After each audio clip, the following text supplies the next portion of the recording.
चंद्रपूरमधल्या कोरपना इथे अल्पवयीन विद्यार्थिनीवरती झालेल्या लैंगिक अत्याचार प्रकरणामध्ये उपमुख्यमंत्री देवेंद्र फडणवीस यांनी एक मोठा गौप्यस्फोट केलाय। या प्रकरणामधला काँग्रेसचा हकालपट्टी झालेला पदाधिकारी अमोल लोडेला पळून जाण्यामध्ये स्थानिक नेत्यांचा हात होता असं फडणवीसांनी म्हटलंय। त्यांच्यावर कडक कारवाई करण्याचा इशारा सुद्धा फडणवीसांनी दिला। अत्याचाराचं प्रकरण उघडकीला आल्याच्या नंतर अमोल लोडे फरार झाला होता। त्याला अकोल्यामधून अटक करण्यात आली आहे। तसंच काँग्रेसने त्याची पक्षामधून हकालपट्टी सुद्धा केली आहे। त्यावर गुन्हेगाराला पक्ष न बघता त्याला शिक्षा व्हायला हवी अशी भूमिका भाजपने घेतली पाहिजे असं काँग्रेसच्या खासदार वर्षा गायकवाड यांनी म्हटलंय। एक राहुल गांधी विचार मंच या नावाने काँग्रेसची संघटना चालवतो, ज्याच्या घरी काँग्रेसची नगरसेविका आहे, त्यांच्याच घरी काँग्रेसचं जिल्ह्याचं पद आहे।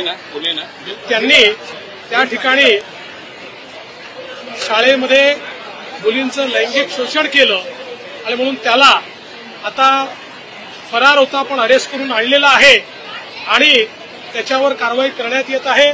आता पोलिसांच्या प्राथमिक चौकशीत असं लक्षात येत आहे की स्थानिक काही नेत्यांनी त्याला पळून जाण्यात मदत केलेली आहे। त्यामुळे अशा आरोपीवर कट्टर कारवाई, कडक कारवाई केली जाईल आणि त्याला मदत करणाऱ्यांवरही कारवाई केली जाईल। गुन्हेगार असतो त्याला शिक्षा झाली पाहिजे। आम्हाला म्हणणं आहे की बलात्कारी कोणी जरी असला तो कुठल्या जातीचा नसतो, कुठल्या धर्माचा नसतो, कुठल्या पक्षाचा नसतो, शिक्षा झाली पाहिजे। हीच भूमिका भाजपाने पण घेतली पाहिजे। एबीपी माझा, उघडा डोळे बघा नीट।